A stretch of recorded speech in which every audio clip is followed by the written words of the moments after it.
we need to have a conversation about death certificates in this country. Clinicians are not trained how to do them. I think forensic pathologists are the only ones who know how to actually properly fill out a death certificate.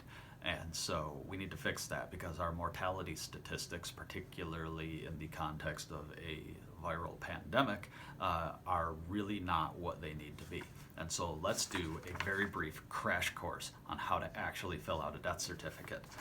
Step one, box 27A, where it gives the certifying physician, it reads, "To the best of my knowledge, death occurred due to the causes and manner stated."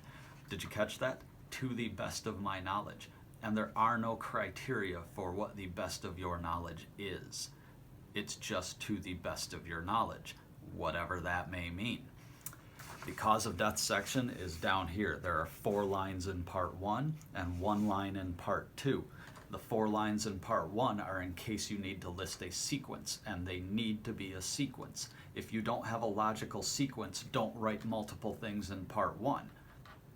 If you have a sequence, use part 1 but not part 2, such as hemopericardium due to ruptured myocardial infarction due to hypertensive and atherosclerotic cardiovascular disease. It says due to between the lines, so it needs to form a sequence.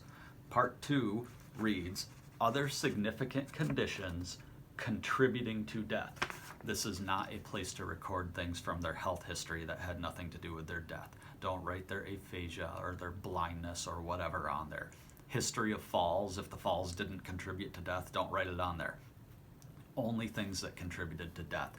And only write actual diseases. It says right in the instructions, do not write mechanisms of death. Okay, things like cardiopulmonary arrest, cardiac arrest, respiratory failure, hepatic failure, anoxic ischemic encephalopathy. These are all mechanisms of death.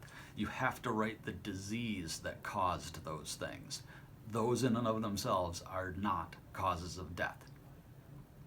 If you do these things, we'll have much, much better mortality statistics in this country and actually have a real grasp on how people are dying and what the state of health in this country really is.